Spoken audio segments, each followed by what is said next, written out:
I don't think everybody has the liberty to like sit with their pain and make an altar for their pain. Some of us, we just have to carry on. We just have to keep going. One of the first things that I actually had to do is break the news to my employer that I was pregnant. And that was so daunting. I think being unemployed For those 9 months. for those 9 to 10 months was very difficult. Guys, ngeke ngihlulwe impilo mina. Yeah, yeah. Impilo ngeke Hana izingihlule. ka wena.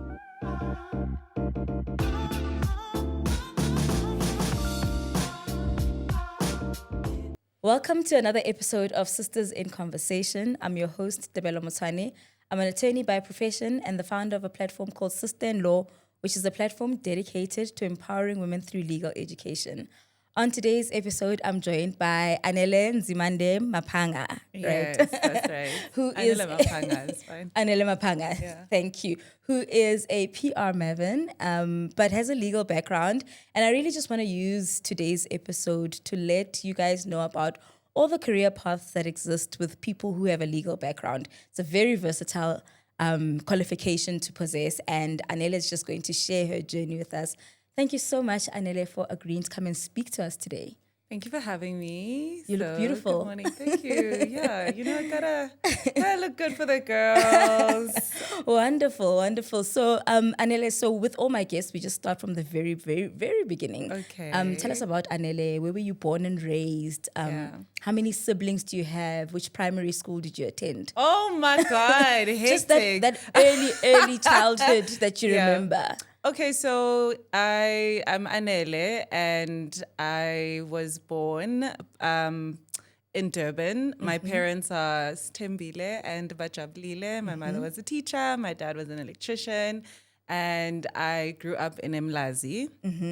My parents got divorced and then we had to move so that we could start a new life. My mother was the primary parent, so for a lot of my childhood, I actually was raised by a single mother. And yeah, I had 3 siblings. I have a twin sister. Oh, lovely. An older brother and an older sister. My twin sister is a doctor. So you guys are the babies. We are the babies. Okay. We are the babies. And my brother's in logistics. My sister is in supply chain and she works for the municipality. So it was a wonderful childhood. I think we were really loved. My mother was a hard worker. She's been such a role model to me, and I think I lean on a lot of her teachings. She's a resilient woman, as Black women often are, forced to be, not by choice. But I think for me, it's shown me that you can overcome anything, right? Absolutely. Like you can start over, reinvent, evolve, and constantly just pursue that dream of being the best version of yourself. So after Umlazi, where did you go to when you say you moved? We lived in a place called Montclair. Montclair, Woodhaven, Yellow Park. So the primary school I went to is Woodhaven Primary School. Shout out. And then I went to Ridge Park College. So I got a scholarship to go to Ridge Park. Also in KZN. Also in KZN. And I was so happy when I got that scholarship letter because I obviously felt, like I needed to play my part. This was now high school. To ease the load on my mother. I love that. So when I got a scholarship to go to high school, I thought, yes, that's one less thing for her to worry about. And I know now it's, kind of, we talk about parentification of children and, how that's not always a good thing. But I think it's empathy. Yeah. It's empathy we for hate seeing our mothers for your struggle. parents. And if there is something that you can do, but also in the process, you also like learn to stand on your own and to go after opportunities and not to wait for life to happen for you. So for me, that's always, being raised by a single mom, you have to learn very early on that you need a hustle, girl. I think you and I have similar backgrounds in that my parents also divorced when I was quite young. I was still in primary school. Okay. But I found myself working a lot sooner than my peers. Yes. And it was just, in primary school, it was just simple things like selling diogeta, That's so cute. selling diogeta and pin pops. No, I've always had an entrepreneurial spirit. I love that. And then I later graduated to retail in primary school. I think my first job was grade 10. Me I was too. and I was working at that point, Mr. Price had just opened their home store. Okay. So it was like one of the first few stores in the area I was staying, and I went and I submitted my CV, and they were like, actually, we are looking for people to come on a part-time basis. Yeah. And a lot of that was based on the fact that I just hated seeing my mom do things alone. for us alone. And it was empathy. Yeah. And it really, I mean, it really does something else for your work ethic. And it's self-leadership. Yeah, exactly. absolutely. Right? Your work Absolutely. ethic, it's self-leadership. You're not waiting for someone to save you, because also people need to save themselves. She's also doing the best with the circumstances, right? And yeah, I think self-leadership is important. Like I also just looking back, I realized that I was the only person my age who knew how much school fees was. Like I had an interest in that kind of stuff because I wanted to be like, okay, this is how much school fees is. Yeah. At least she doesn't have to buy me clothes. At least she doesn't have to buy me roll-on, you know? Same. Yeah. Yeah, so I got a job at Wimpy in grade 10, and it was actually a lot of fun. I really enjoyed it. I enjoyed talking to people, building relations, because you also start to have repeat customers who ask for you, who look for you. So just building those relationships, but also learning how a business works. I think that was the first time that I got exposed to, because you stand behind the till, you would take turns, like once and a week. And that makes you more up. compassionate to other waiters today. Like 100%. Because even in retail, I am so compassionate to those women in retail. I'm so compassionate, guys. Because you start in the kitchen, actually. They start you in the kitchen. That's why you say you know the whole process. You need to understand the menu. So you start off like actually making the food, and then they put you in the soft serve section. You're making the drinks, the milkshakes. Because what happens is that when it's a busy day, and everyone is overwhelmed, you need to be able to do everything. Yeah. So if you need to get into the kitchen and make the thing, you need to be able to do it. If you need to be able to make the milkshakes, then, or the coffee, or, the frappuccino. So you literally, you start from the bottom, you learn everything. And I think that's why I've always felt like you can do whatever. And that's why I'm in the field that I'm in now, because I think you stack skills. Absolutely. It's important to stack skills. And also, just because I was hired as a waitress, I could have said, no, but I wasn't hired to do this. Exactly. I was hired to... And that reminds me of when we had to do stock taking. Oh man, I hated that stock taking. And now... literally counting teaspoons. When I say I hate teaspoons, I mean it. Can you imagine? Yeah. But the humility to learn everything and to understand that it's important for you to be effective where you are. Where you are. I love that. Yeah. And as you then journeyed through high school, what interested you in pursuing law as a qualification, as your first qualification? To be honest, law was not interesting to me for a very long time. And I love it. You know, those, ever since I was 3 years old. No, I wasn't sure what I wanted to do with my life. I just knew that I was a creative person, and I thought I wanted to study medicine, but I hated physics and I didn't enjoy chemistry either. So your twin is the opposite. She's the opposite, yeah. And because I at the time I wasn't exposed to things like marketing So true, even humanities. I didn't know that you could go to university and study history. Crazy as that is, I was just only exposed to engineering, medicine, law, the traditional pathways, the traditional areas of study. So I was thinking, okay, let me apply for law, and I did. And initially, I only applied to one university because I was just confident that I would get in. I applied to UCT, actually. Oh, okay. And because of my mother, I applied to Vitz because she said, Cape Town is really far. Don't you want to at least have a plan B? Apply to Vitz University so it's easier for you to come home. So I applied. And you really wanted to just go far from home. I think I just wanted to go to the best university. And at the time, I believed that it was the University of Cape Town. It might still be, you guys can debate that in the comments. But I ended up applying to Vitz because my mother, thought that it was still a great university. So I did.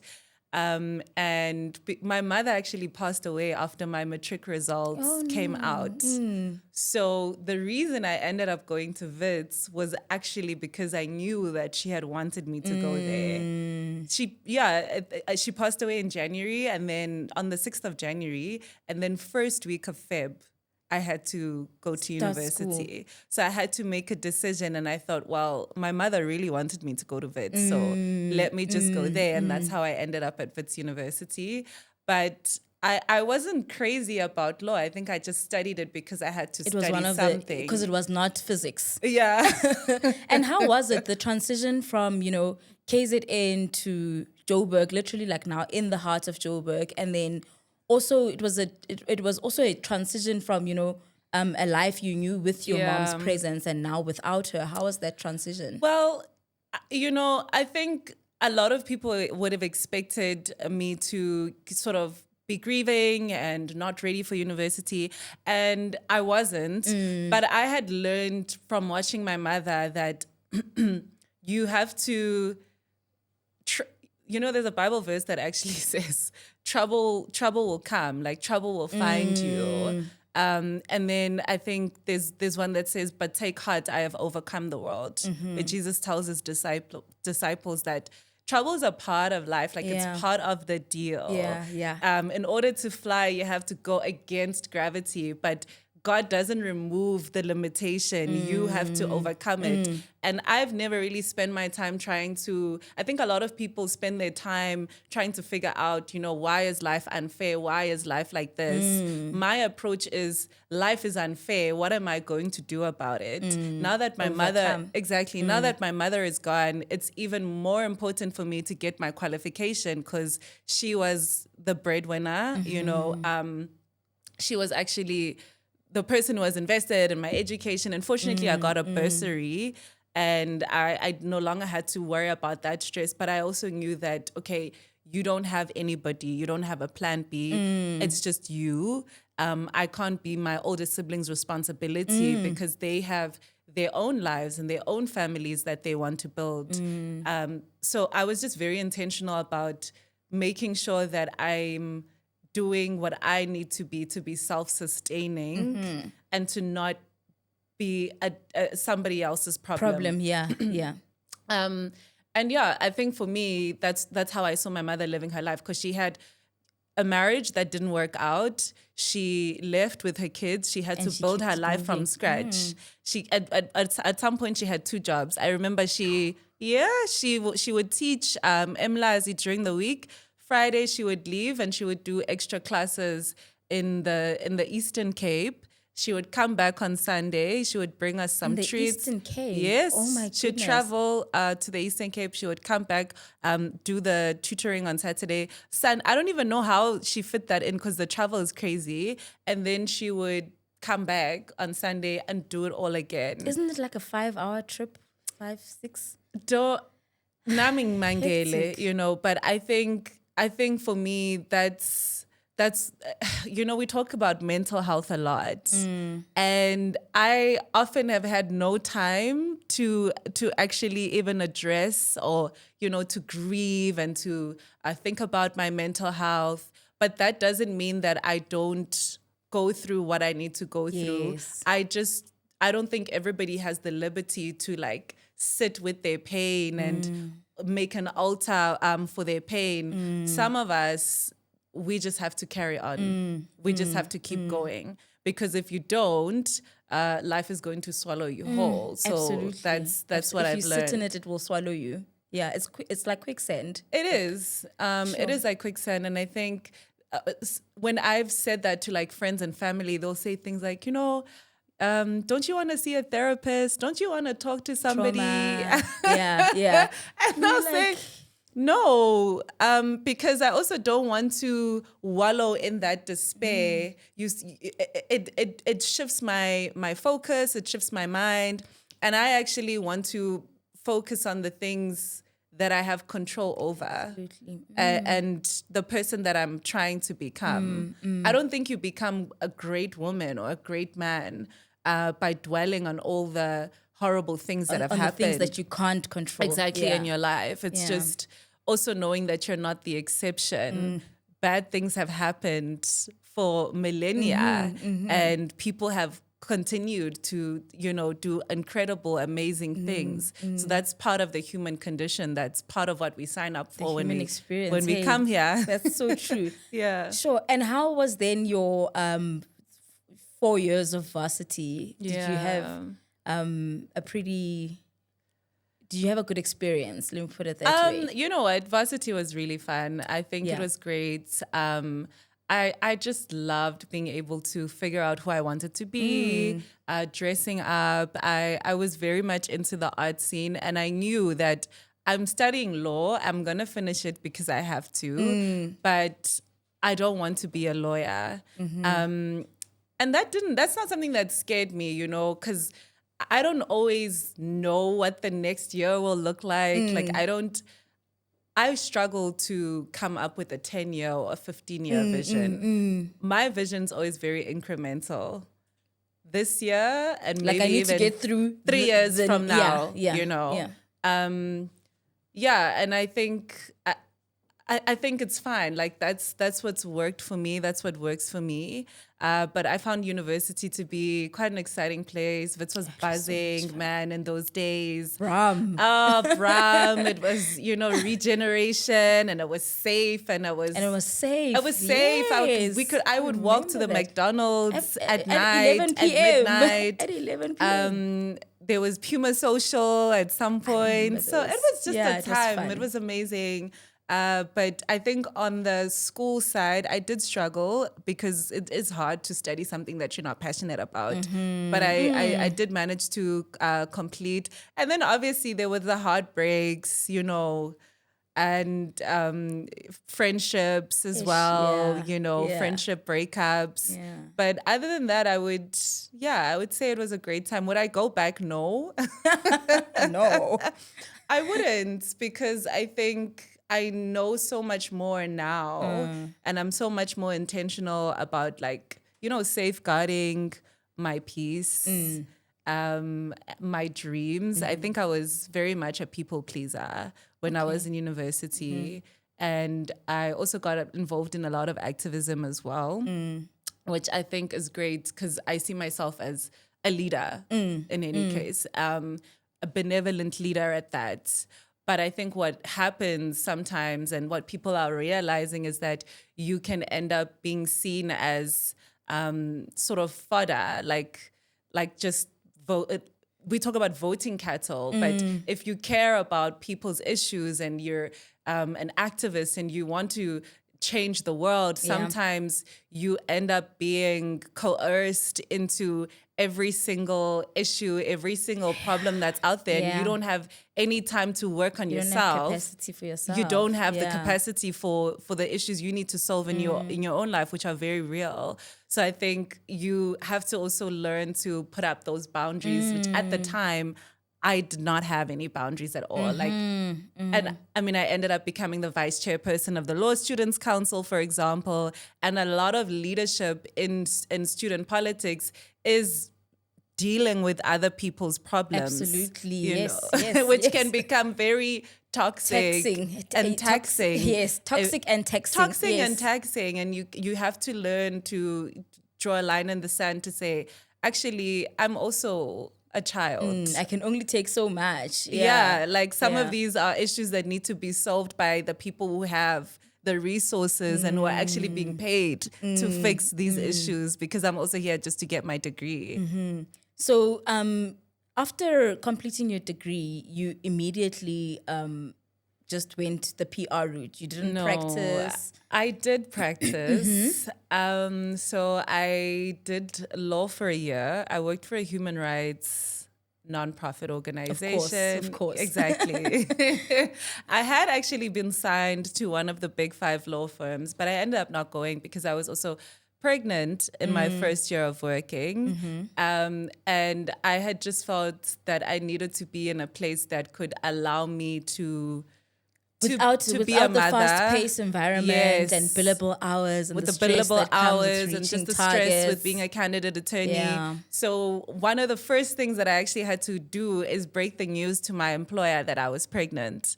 And that was so daunting. But because of the space that I was in, they were so accommodating. There was actually a policy that if you hadn't worked a year in the organization, you don't qualify For maternity leave.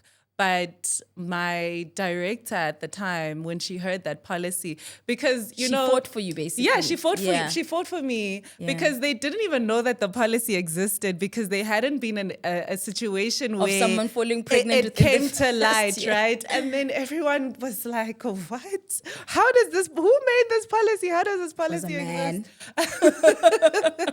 Yeah, she was a woman, and no, what I'm she saying, the fought person for me. who The made person the who came up with it was policy was a probably man. a man, but yeah, it's just also just experiencing that level of empathy and grace support, and support from a female leader. Representation matters. It's so important. And someone who was also a mom at the time, especially because I was very young. And I was scared, scared, right? Yeah. Yeah. And also I didn't have my mother. Yeah. So it just felt like she really stood up for me at a time. And saw me at a time when I needed it. But even after that, I think with the reality of being a mom, I then had to figure out if that was even a pathway that I wanted to explore, right? So one, I don't enjoy law, but now I'm a mother. Is this something that I still want to do?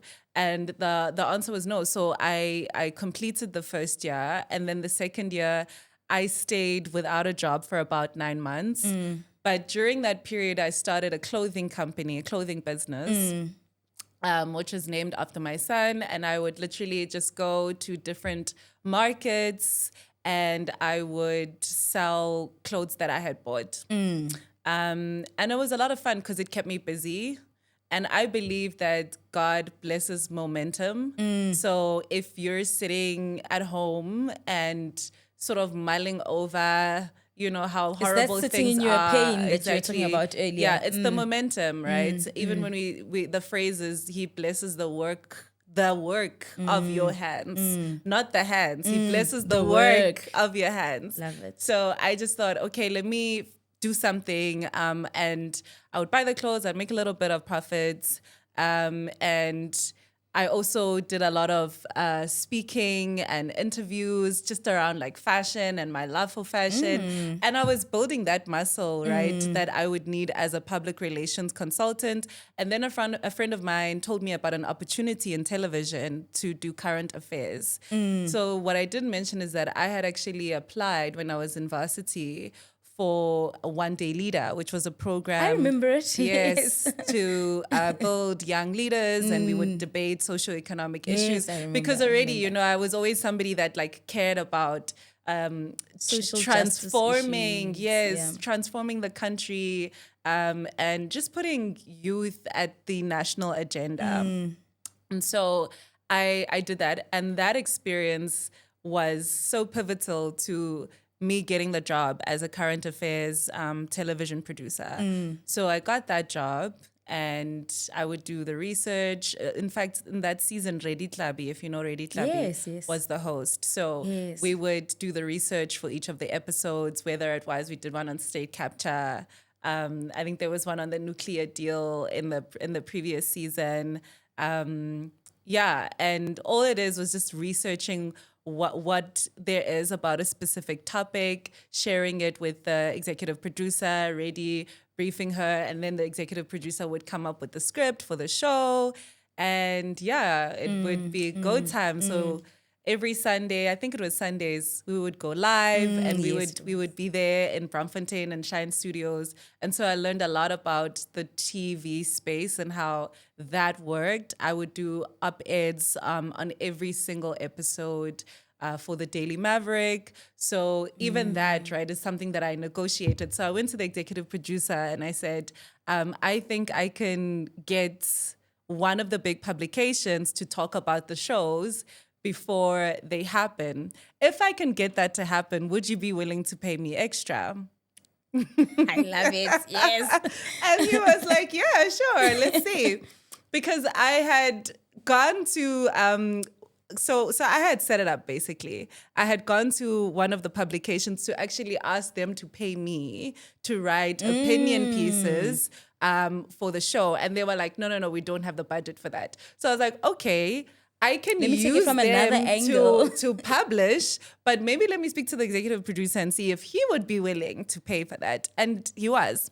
So I would write a synopsis on the episode every week. This is what you can expect. This is, some of the findings that are out there. Share it with the Daily Maverick, and I would get paid extra to do that. Probably, maybe, now that you talk about it, that's probably one of maybe my earliest memories of you. Oh, really? Yeah. Now the pieces of the puzzle are coming together. I see it. Yeah. I see it. Okay, I remember that era very well. Yeah, and it was a tough era because, the work was actually a lot better. It was fulfilling. It was great. But if you know television and where it's going now, it's very unstable. It's not a stable environment. Social media has come and shaken things up. Absolutely. And so has streaming, right? So you would get like 3 months contract, 6 months contracts, 1 year contract. It wasn't a permanent role. And I think also like the basis of people actually researching a story has somehow gotten diluted over the years. 100%. People are not going as hard into research and actually finding the facts, before publishing a story. Yeah. Or even just before interviews. We're rushing to be the first. Yeah. Yeah. It's in the age of social media, it's all about speed. But back then, it was about really content, is it true? Yeah. It wasn't, am I first? Is it true? And that's why even the principles around the show was to bring the influential people to actually have an opportunity to defend themselves. It was an important part of the format, right? We would have someone from civil society, someone from the government, someone from private sector, and community activists. And there was someone who was in charge of making sure that if we're talking about like a housing issue, maybe you would have Abahlali Basimjondolo, the organization, and the leaders actually being part of that conversation.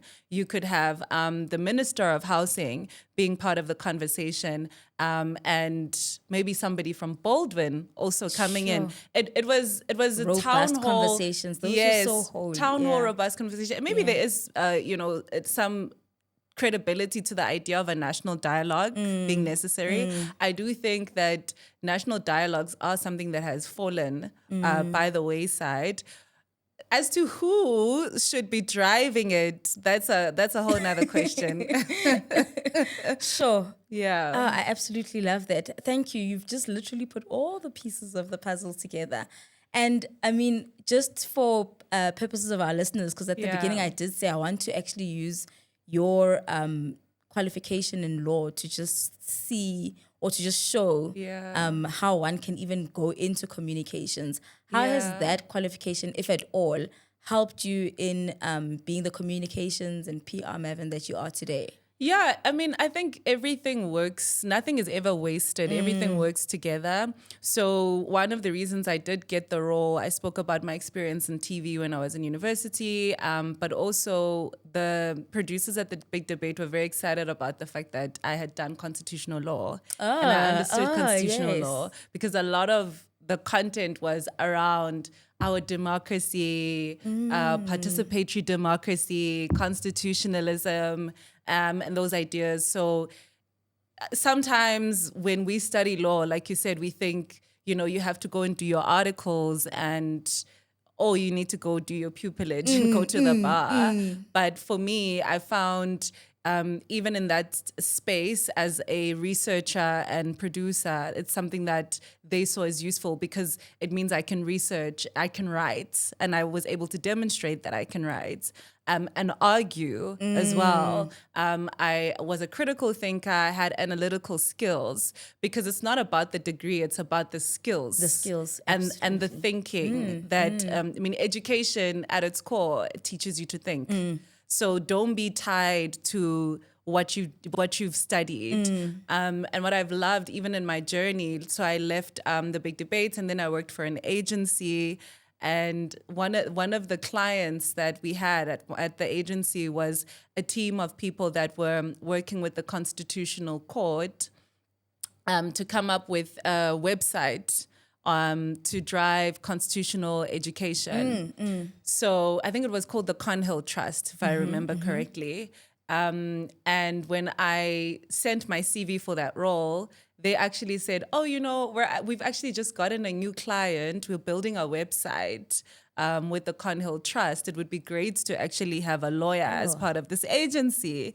And I thought, okay, great, amazing. And then leaving that as well, when I was being interviewed to join Procter Gamble before I joined my current organization, it was a comms role, but there was an element of sustainability. So as part of your communications role, you would be driving brand communications, internal and external communications.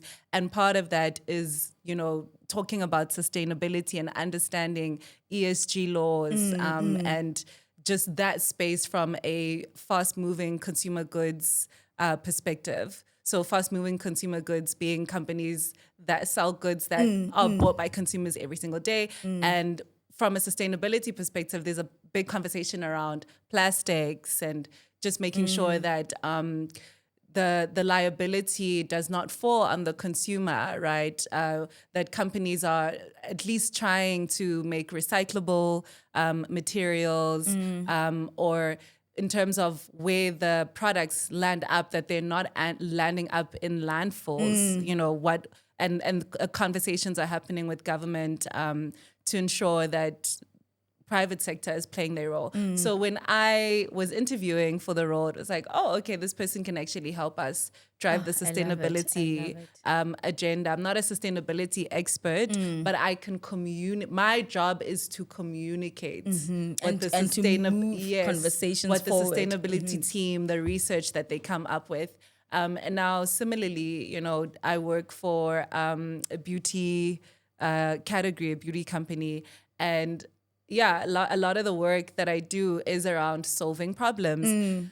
What I like to actually say is that at the end of the day, I'm an advocate for my brands. Yeah. I'm an advocate to the consumer. I benchmark against my competitors. I see, what is my competitor saying? What is my competitor doing? Similar to you, if you were a legal counsel, you would be putting forward an argument for your client. And the argument that I'm putting forward is that our product is the best. I love that. And I have to do that in a way that is creative. Forget that. I won't forget that. At the end of the day, it's for me, it's advocacy. It's just brand advocacy. Sure, I love that. And what are some of the campaigns that stand out for you? And where you my campaigns. the campaigns that you've worked on that stand out for you, where you were, where you really just, you know, took it all in and said, girl, you're really good at what you do. And you were just confident and sure that you're the girl you think you are. Man, what a great question. So I loved working on Always Keeping Girls in School. Is that the Blood Sisters one? Blood Sisters! You know it! I worked on that campaign! See, that's what I'm saying. I do my job! The fact that you know it! All the pieces of the puzzle are coming together. That was Blood Sisters. I've actually been knowing you for quite some time. Oh, that makes me so happy. You've done some amazing work. Oh okay, my God. yeah. So that was it's all Blood coming Sisters. together, and that gained international recognition. It did. How did that make you feel? That felt incredible. Just actually your reaction tells me what I needed to know. I think it's such a great feeling when your work is seen and loved by people. But also, you know, with all humility, it takes more than one person to bring ideas like that to life. So there's a team of people, there's brand teams, there's creative agencies. And I'm just so grateful that I get to play my role, you know, in that synergy, in that team. But with Blood Sisters, it was for every pad. For every pack that you bought, always would donate a pad. And then that was also picked up by Michelle Obama and Amal Clooney. And when they came to South Africa, we had an opportunity to talk about the campaign with them. And we were able to give them pads as part of their campaign in Malawi. And then we also had an opportunity to talk about the campaign on the Global Citizen stage, right? That. Yeah, Bunte Modisele had choreographed a dance. We had a song. And, it's insane. For me, it's so exciting to be able to champion causes as well. Because remember when we started, I told you that I've always been an activist. So I get to merge not only the legal, but also my love for people and championing causes with the storytelling and the creativity that public relations has actually afforded me. Now, one of my favorite campaigns is the Glazed and Glowing campaigns by Vaseline. Yes. I have loved working on that campaign. It's and been obviously exceptional. the reception as well has been amazing. That has been so exciting. Yeah. I actually, no, I was going to say I fell for the hype, but I really did. And it is what it says it is, I absolutely She's that girl. love it. She is who she says she is. I love it. Yes. Yeah. Yes. In fact, I think that is ultimately then why I wanted to speak to you, because I was like, you've actually done such amazing work over the years. And when I then found out that you had a legal background. So have you. Thank you. Yeah. When I then found out that you have a legal background, I had been having a conversation with a friend of mine, Tabi Shaw. Yes. And She's at PNG. Yes, and she's like, do you know that she's got a legal background? I was like, no way. So that's how I then started talking to you about coming onto the podcast, because I was like, that is exceptional. Yeah. And you know what? I just feel like you can be whoever you want to be. You know how celebrities will like, she's a singer, now she's in a movie. And, now she is, I don't know, launching a perfume or a restaurant. And I think we rob ourselves of the fullness of life and that experience by feeling like we need to be married to just one thing. The one thing. Otherwise, it's also like trying to be married to titles and all of that. Married to titles. I think people should experiment more and explore more. And for me, that's just been so incredible to actually surprise myself as well. Wow, okay, I can actually do that. Done some amazing work. So your highlights would be Blood Sisters and Vaseline. And Vaseline Glazed and Glowing. Yeah. Because I think as well, what I have had to overcome, like in the beginning, I used to be somebody that shied away from participating in beauty in a way that is intentional. Intentional and inclusive. Intentional and inclusive. And one of my favorite brands that I get to work on now is Dove, right? Which is all about real beauty and celebrating the diversity of women. But for me, I always done some good work. Like, thank you. Yeah. I've always just felt like, okay, with us girls with degrees, we don't do beauty like that.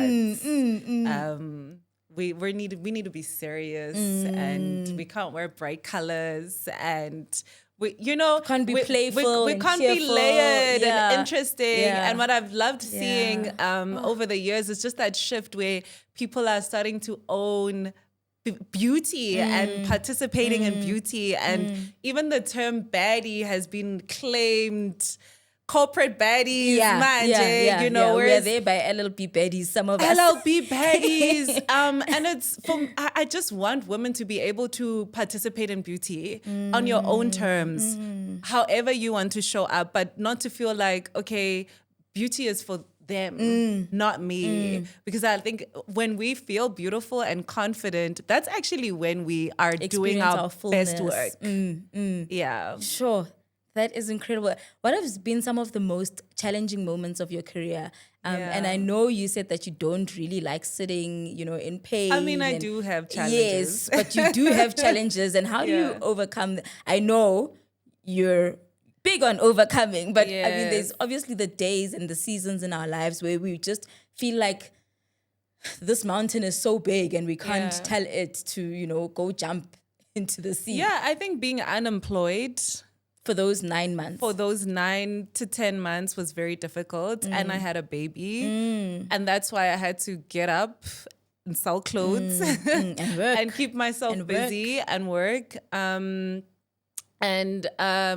actually did a course during that time. Actually, now I'm just remembering. yeah. I did a clothing course. I was actually there to learn the business of fashion and to understand how to sew. Was it as like a well. short course?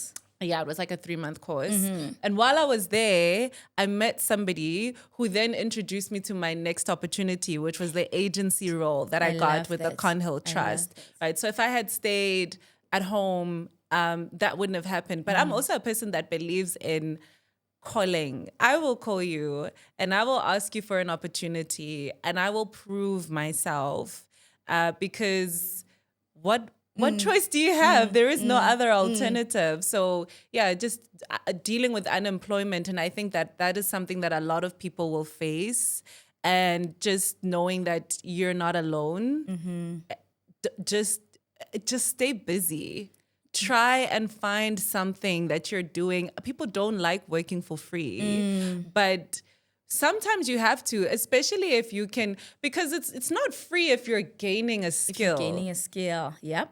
You know what I mean? We think that money is the only value that you can extract out of a relationship, but sometimes it's the relationship itself that is the value, Sure. and sometimes it's the skill, and the network that you are actually getting. Like I used my last bit of money that I had saved up to sign up for this course, and it led me to my next big opportunity. So yeah, I think to overcome challenges, right? It's you confront them head on, you face them head on, and I mean I've done certain things crying.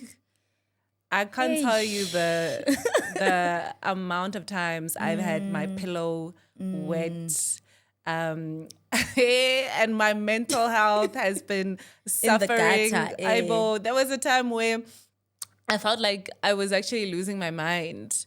And I felt like I could hear voices in my head, like it was that bad. Well, but you're not having like literal conversations with yourself, like no, I don't think so. You know what? Because when I think back to, again, going back to my mother, she had a moment where she had to be in a mental institution or like some kind of psychiatric rehabilitation because she experienced a lot of trauma through her divorce. So I know that it was not just me having conversations with myself. It was actually psychosis, like a psychiatric episode that I was going through. Exactly. But yeah, I've always had like the support of my siblings, friends, family. And I also think you have to, I'm not a Christian by choice. I think you just have to believe in someone. Yeah. And for me, it's Jesus.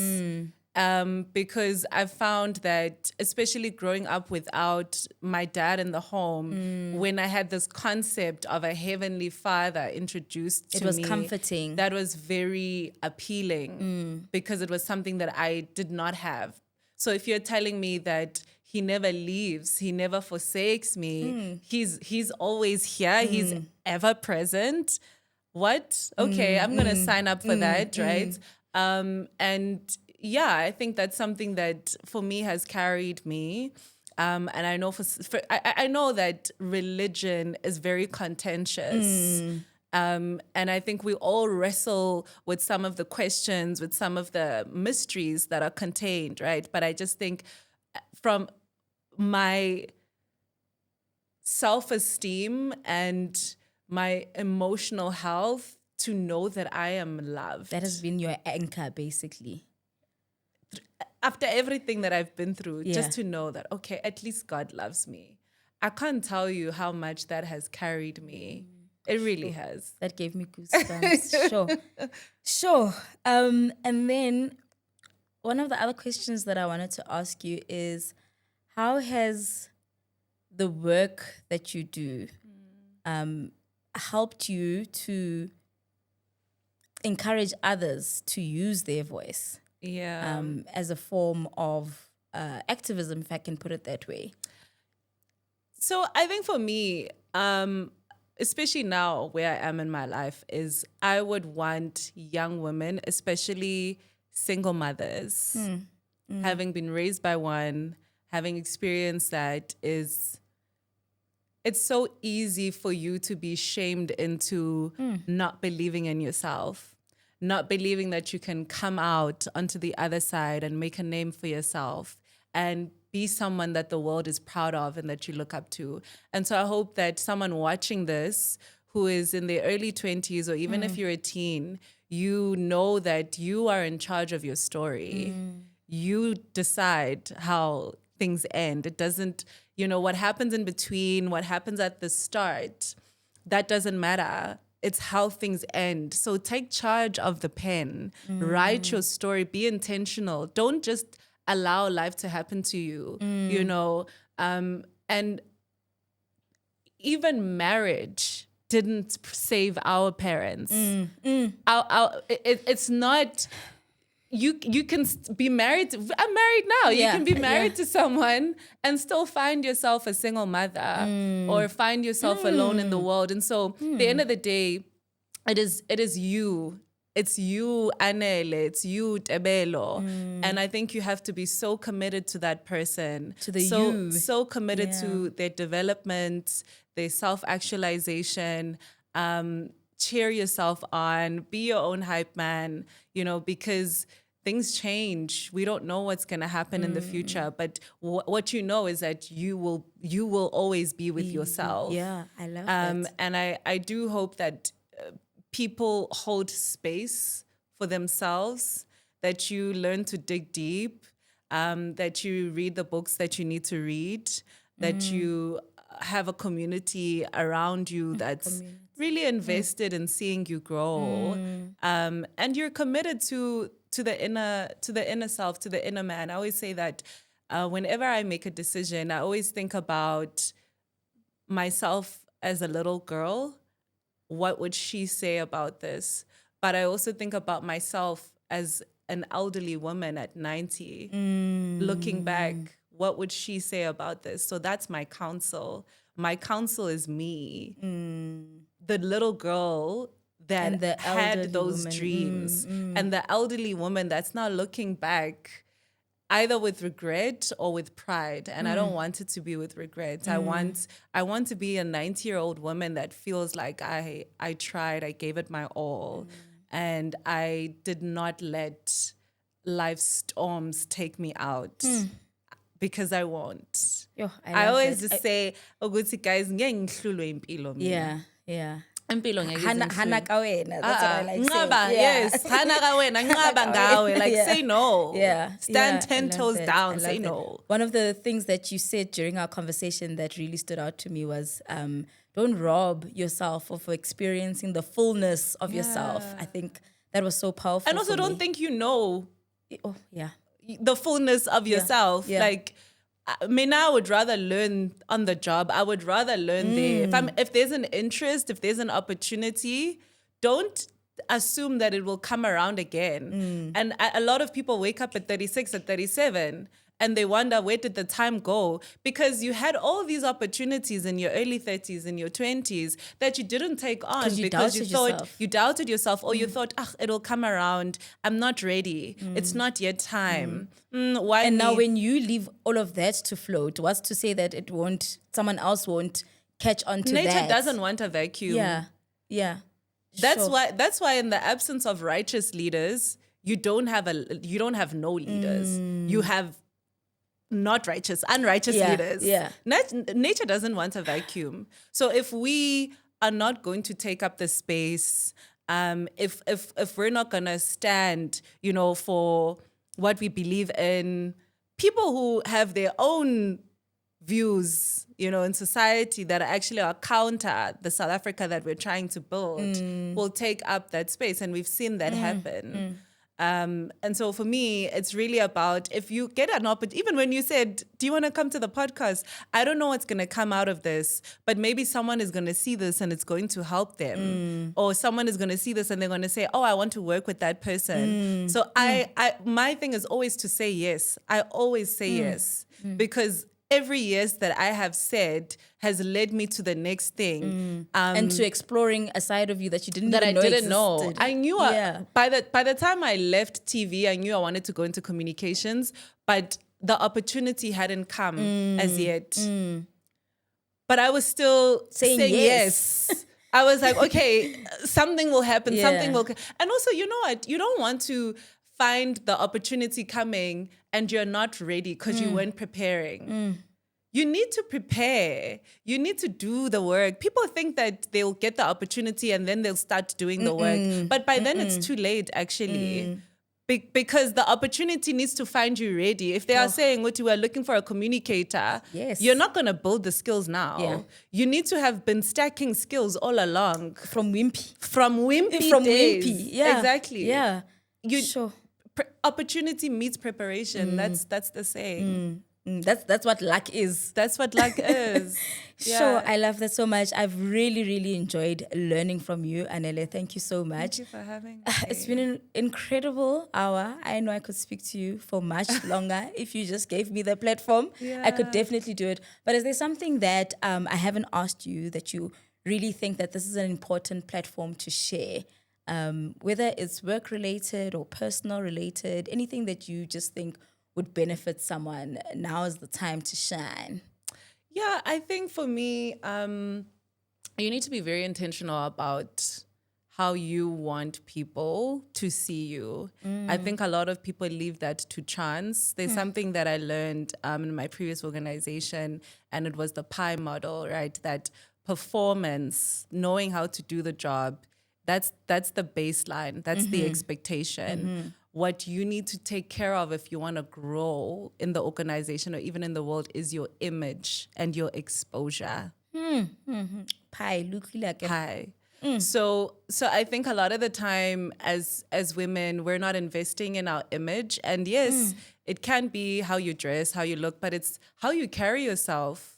Are you a wallpaper in this organization? Do you speak up in meetings? So it's the whole concept of personal branding. Personal branding and making sure that you're also getting the right exposure. So you have the right support from the right leaders, the right level of seniority, because people think that things just happen by osmosis, but they don't. I think what I would say is if anything that you want to happen is going to take you to make that happen.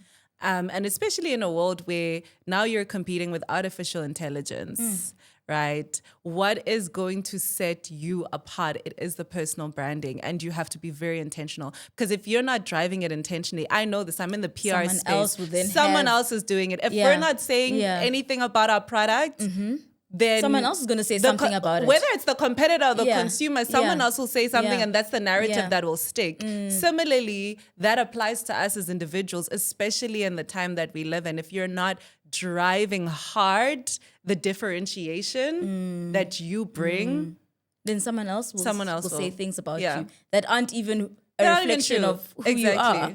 Yeah. Sure, I absolutely love that. Sure, pie. Thank you. Yes, thank you. I think we'll drop the mic right there. Thank you so much. I'm so glad I asked that question specifically to just give you an opportunity to share something that I haven't asked, and I'm going to remember pie for a long time. Thank you, Develo. Thank you for having me. It's been an absolute pleasure, and I wish you all the best in your future endeavors, as they like saying. The future is bright. I know your future is bright. I'm really so happy to have spoken to you today. I think it's just come full circle. Like I said, I've actually been following your work for a long time, but now you've really put the pieces together for me. It's been really rewarding and exceptional watching you grow, actually. Thank you for this platform and best wishes to you. Thank you so much. And the sisterhood. Thank you. You at home, I hope you've enjoyed today's episode, and I hope you've learned from Anele as much as I have learned. If you enjoyed this episode, please don't forget to share it with your loved ones. Don't forget to subscribe to our channel. Don't forget to follow on all our social media platforms, sister-in-law across the board. Until next time, bye.